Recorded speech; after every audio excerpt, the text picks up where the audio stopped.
Are these all? Yep, they sound Perfect. like Well, they're thanks working. everybody for taking the time to be here at the very end of a very hot day. Do appreciate it. We've got some really great people on the stage today. Reese fanning himself immediately with the heat. But you can't hear me from here, can you? So we thought this They might can happen hear as well. Yeah. Right, so I think the overall session today was just going to be themed around like, where is the content shift in streaming happening? We've got 4 of the biggest partners on the broadcast side here in the UK, so it's quite rare to have all of them on stage to be able to talk about the world that we're in at the moment and then kind of where are we going in the future. Hopefully you can hear me as we go down the line. But I guess, Reese, why don't you start with a quick introduction for yourself and then we'll just go back with quick intros.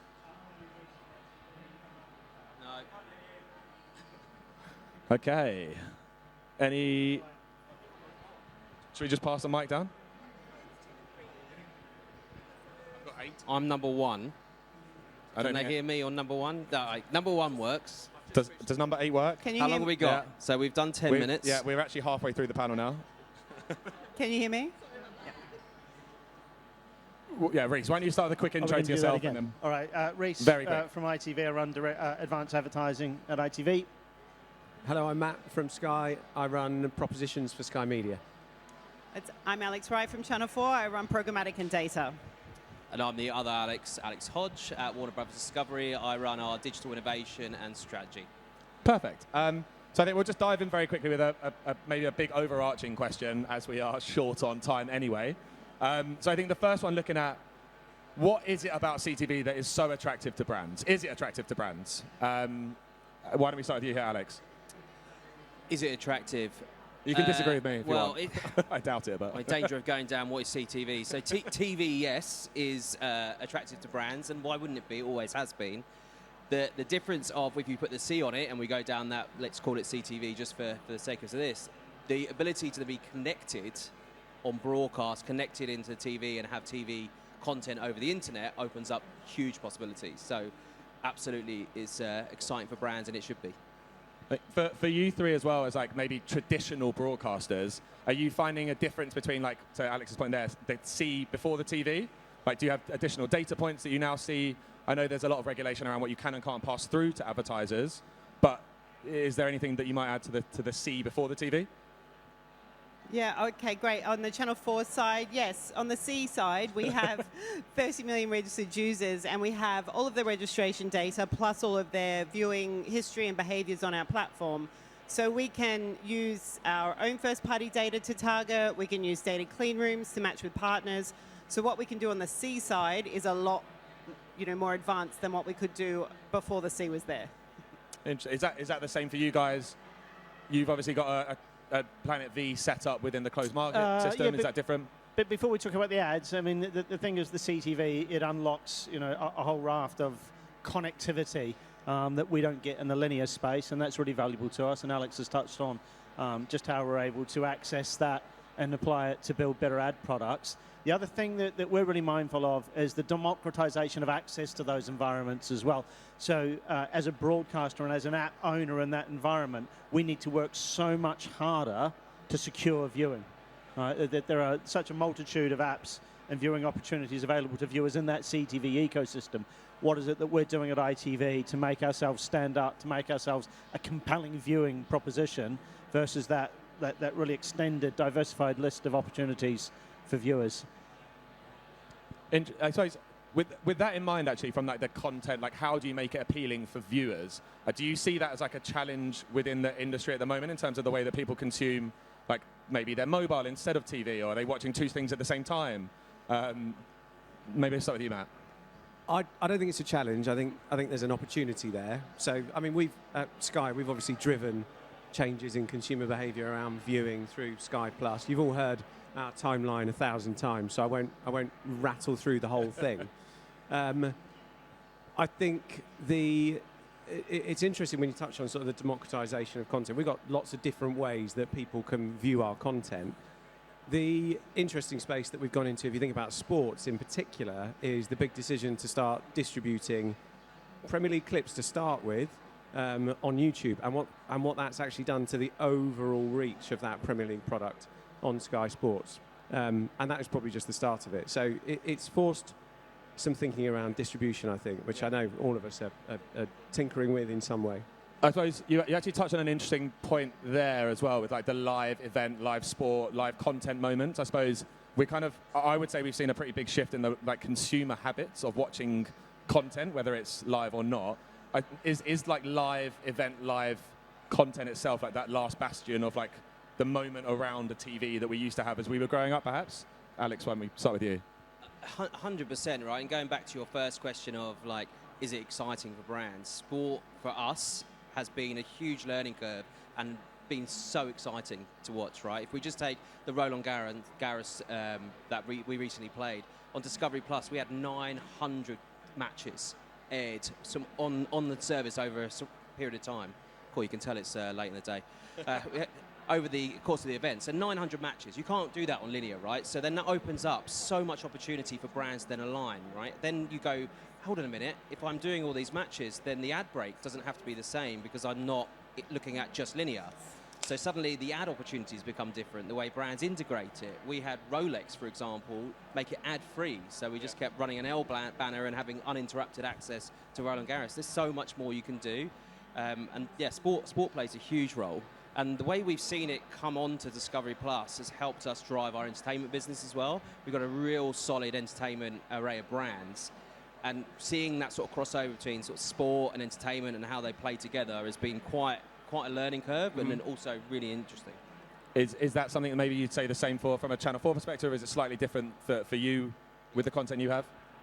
We do, yeah. I mean, we have obviously lots of different content. We're attracting a young upmarket audience. We do have, great sporting content, but we also have other big TV moments that we are buying into more possible on the CTV platform or, video on demand.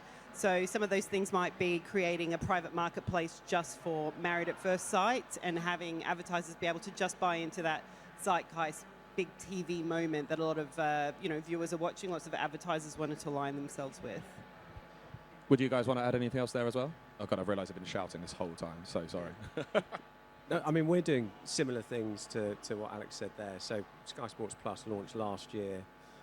Our new EFL deal will have the opportunity to watch 1,000 different games, not at the same time, or some of them will be streamed at the same time. So that gives loads of opportunities. So like you've got small brands that could go, I want to be in every Grimsby game across a season. Sorry if they're no longer in the EFL, I don't know. But the other interesting thing is that what we see in drama and entertainment is kind of unchanged, but we've been tinkering with, particularly on Atlantic, how we release shows. So you've got lots of different models. So stack it, release it all at the same time. We did a hybrid model with Day of the Jackal. So usually the HBO stuff goes out on the old way, once a week. So the viewing's stretched out over a period of time. But Day of the Jackal, we did 3 episodes released at once, and the rest went out weekly. So you kind of get that big burst, which creates loads of buzz, but you then it kind of extend that over time. And that looks like because you've got the ability to stream it, it looks like that can deliver some growth doing it that way. But yeah, interesting. I suppose on that piece there, does that actually change, like in the way that you view that? Is that like VOD or is that live event? I try not to sort of view it as anything. What I do think is a differentiation between. I think that's where it will be. I think at some point in the future we'll have kind of targeted advertising where audience will be key, and then we'll have advertising around tentpole content, which is, we're seeing that when we put together props around our key content, be it entertainment or sport, the take-up is just huge. So the idea that I have to be around this event, I have to be around these moments, what is old will become new again, and that's, we're seeing huge demand for that packaged in the right way. Sorry, go on, Reece. I was going to change lanes. I was going to switch up some lanes because what you have on stage here are probably some of the most standout operators in that space. And what concerns us isn't about necessarily our own strategy to attract viewers in the space, because we've been thinking about it and operating in that space for a long period of time. What concerns us primarily at this point in time is the flood of bad actors trying to elbow their way into the CTV ecosystem. And what we really need to be mindful of as a group is ad fraud is the fastest growing criminal enterprise in the world. It's closing the gap on narcotics, right? Ad fraud is. And that is being fueled by CTV ad fraud. Right? There's a big chat going around on LinkedIn and certain forums on LinkedIn at the moment about the extent to which CTV, if you are not buying from disclosed good actors in the ecosystem, you're buying what is essentially a box of turds and spiders, right? And turds and spiders leads directly to criminal enterprise. Is And that, so, how are you qualifying that within this ecosystem here in this? Right, in so, this? so, right, fuck it, let's go there, right? There's an SSP, right, a premium SSP in the CTV ecosystem right now that is specificating the IP address and the last 6 digits of the device in order to flood low-value inventory from dubious sources into a CTV plan. And this isn't research that I've done. This is research that has been published and peer-reviewed and has now been circulated on LinkedIn.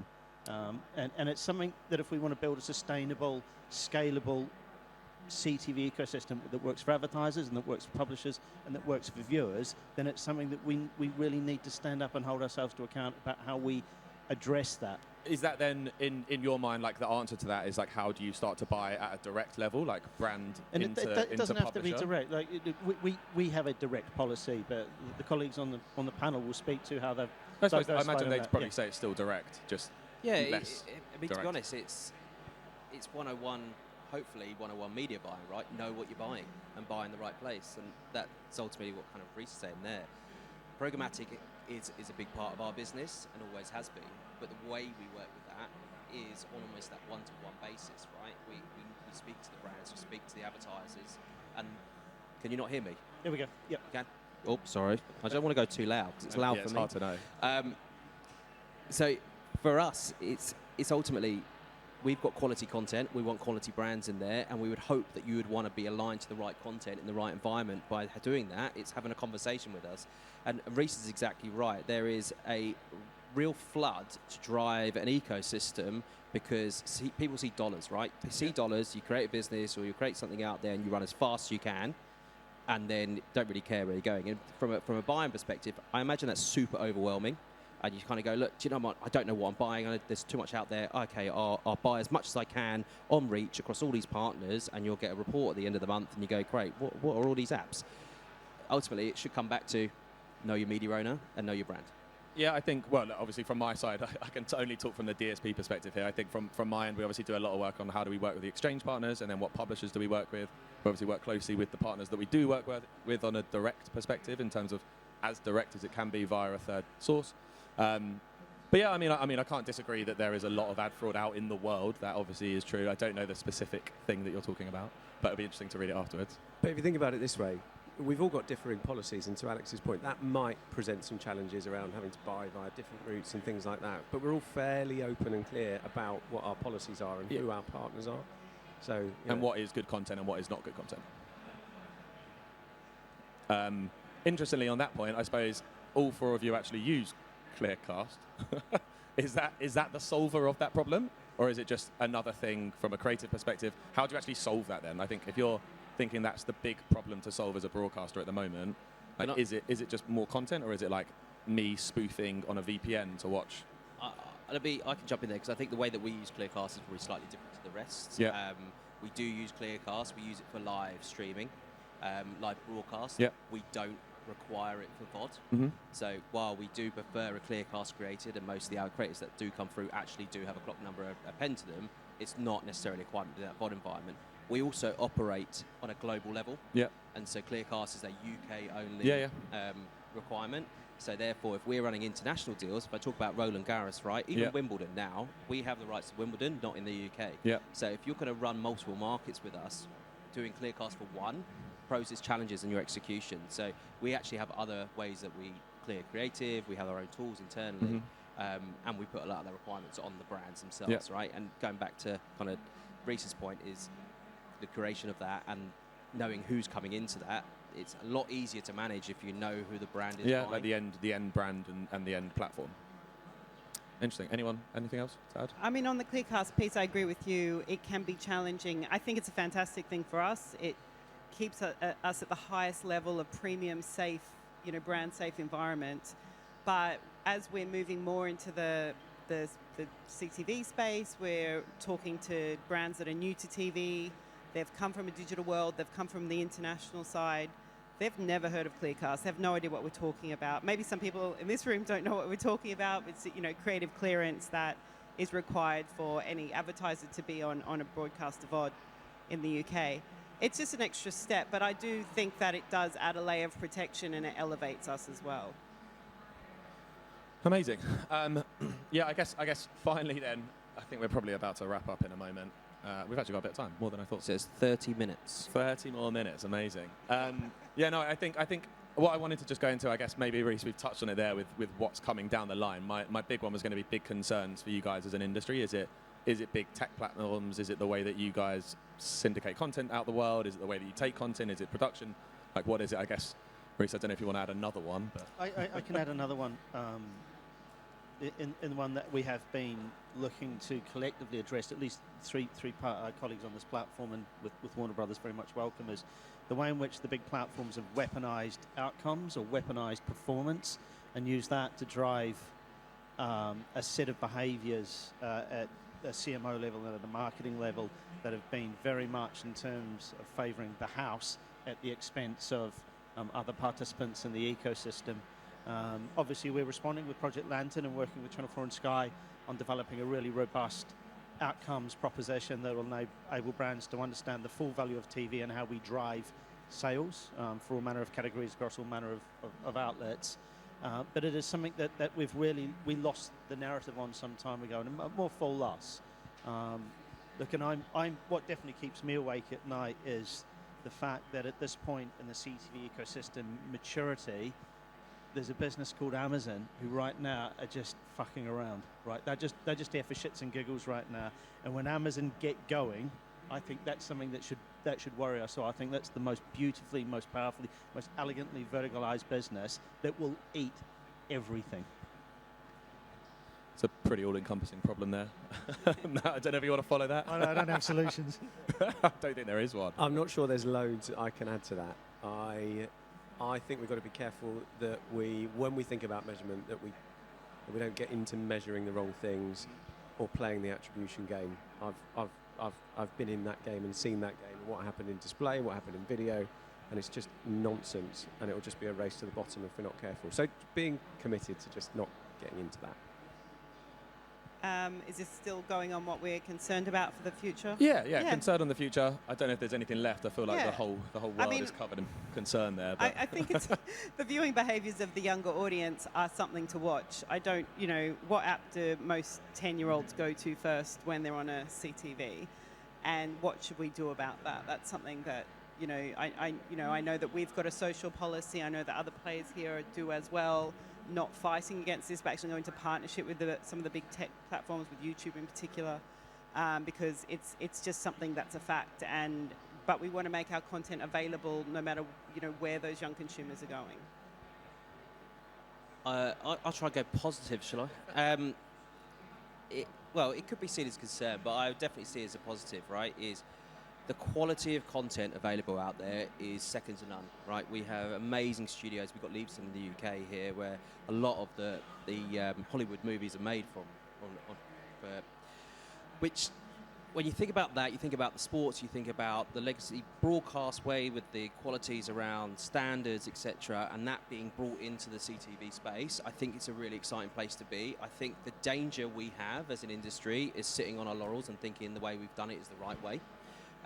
And I've used this before, so apologies if someone had heard it, but I have, believe it or not, 4 little girls, right?